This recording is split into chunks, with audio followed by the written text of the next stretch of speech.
আসসালামু আলাইকুম, সবাইকে ওয়েলকাম করছি আমার আজকের ভিডিওতে। আজকে আমরা দেখব ফিগমার ফ্রেম এবং গ্রুপ সম্পর্কে। ফ্রেম এবং গ্রুপ আমরা কখন কিভাবে ইউজ করব এবং কোনটা কোন কাজে ইউজ হয়, কোন সময় কোনটা ইউজ করতে হয় সেই বিষয়টা আপনাদেরকে একটা ধারণা দেব। চলুন তাহলে শুরু করা যাক। এখানে আমরা দেখতে পাচ্ছেন একটা ফ্রেম, আইকন নামে একটা ফ্রেম আপনারা দেখতে পাচ্ছেন এখানে অলরেডি। তো আমরা এটার মধ্যে আমরা কিছু ডিজাইন তৈরি করি। নরমালি ধরুন এখানে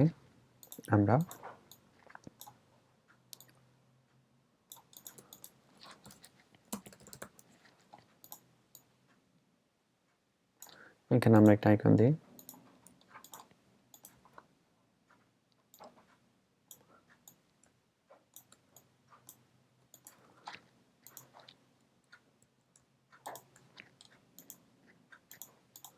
এখন এটাকে আমরা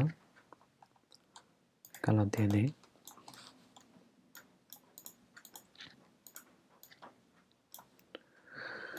এখানে একটা গ্রুপ, তারপরে ধরুন এই গ্রুপটাকে আমরা ডুপ্লিকেট করি, আরেকটা তিনটা গ্রুপ এখানে আপনারা দেখতে পাচ্ছেন। আমরা ধরুন এগুলোর কালারটা চেঞ্জ করে দিই।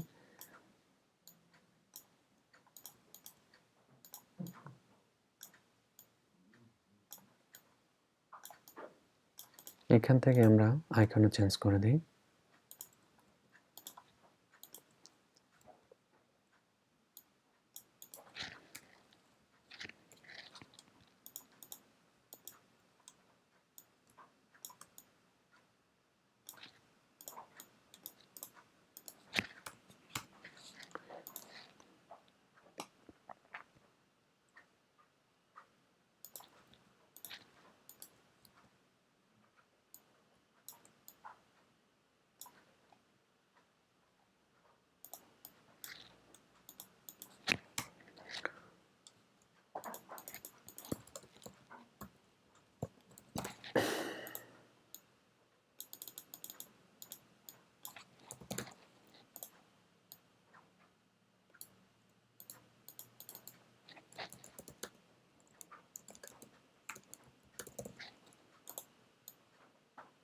ধরুন এখানে আমাদের যে ফ্রেমটি রয়েছে, ফ্রেমের মধ্যে আমাদের এই ডিজাইনটি রয়েছে।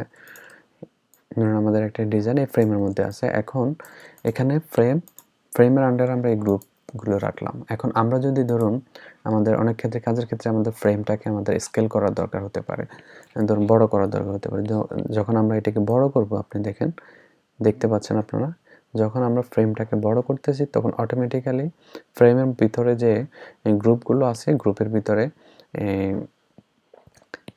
ভিতরে যে আমাদের আইকনগুলো বা এই বিষয়গুলো, আইকন বা অন্যান্য যে এলিমেন্টগুলো আছে সেগুলো অটোমেটিক্যালি এই ফ্রেমের সাথে স্কেল হয়ে যাচ্ছে, যেটা আমাদের জন্য অনেক অস্বস্তিকর। তো এই বিষয়টা আপনারা যদি দেখেন, এখানে যদি আমরা স্কেল না করে এখানে বাড়াই দিই, সেক্ষেত্রেও সেম সমস্যা আপনারা দেখতে পাচ্ছেন। তো এই সমস্যার জন্য একটা সমাধান, নর্মালি একটা সমাধান রয়েছে, সেটা যেটা আপনি যদি কন্ট্রোল প্রেস করে যদি আপনি এটি বড় করেন তখন এই সমস্যাটা হবে না, তখন স্কেল হবে না। কিন্তু এটা কোনো সমাধান না। তো এটা থেকে করার জন্য আপনি যদি এটা ফ্রেমের আন্ডার করেন তো সেক্ষেত্রে এই ধরনের সমস্যা আপনাকে পড়তে হবে না। ধরুন আমাদের এই ডিজাইনগুলোকে আমরা একটা ফ্রেমের আন্ডারে রাখবো। এখানে এটাকে আমরা নিয়ে যাচ্ছি ফ্রেম সিলেকশন, এখানে দেখতে পাচ্ছেন ফ্রেমে নিয়ে গেলাম, এটাকে আমরা ফ্রেমের আন্ডার নিয়ে গেলাম। তখন আমরা এগুলো ধরুন আমরা এখন আপাতত এগুলো রাখি। আমরা এই ফ্রেমটাকে আমরা ডুপ্লিকেট করি। এখন আমরা যদি এটাকে স্কেল করি, আপনারা দেখতে পাবেন যে এটি নর্মালি থাকবে, আইকনগুলোর কোনো সমস্যা হবে না। দেখুন, আপনি যা ইচ্ছা তাই করুন, কোনো সমস্যা হবে না।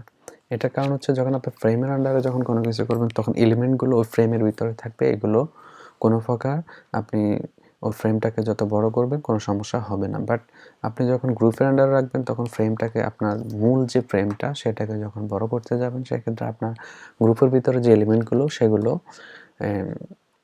সমস্যা হতে পারে। এরকম স্কেলের সাথে সাথে সেটিও বড় হয়ে যাবে, তো যেটা আপনার জন্য সমস্যা। তাই কাজ করার ক্ষেত্রে অবশ্যই আমরা যে আমাদের যে এলিমেন্টগুলো সেগুলো অবশ্যই আমরা ফ্রেমের আন্ডারে রাখার চেষ্টা করব, তাহলে আমাদের যখন প্রজেক্টটি বড় হবে তখন আমাদের আর সমস্যা পোহাতে হবে না। আশা করি এই বিষয়টা আপনার মাথায় রাখবেন। সবাইকে অনেক ধন্যবাদ, অনেক ভালো থাকবেন। আমার পরবর্তী ভিডিও দেখার জন্য সবাইকে আমন্ত্রণ জানানো হচ্ছে। অবশ্যই চ্যানেলটি সাবস্ক্রাইব করে বেল আইকনটিতে ক্লিক করে রাখুন। সবাইকে অনেক অনেক ধন্যবাদ, সবাই অনেক ভালো থাকবেন।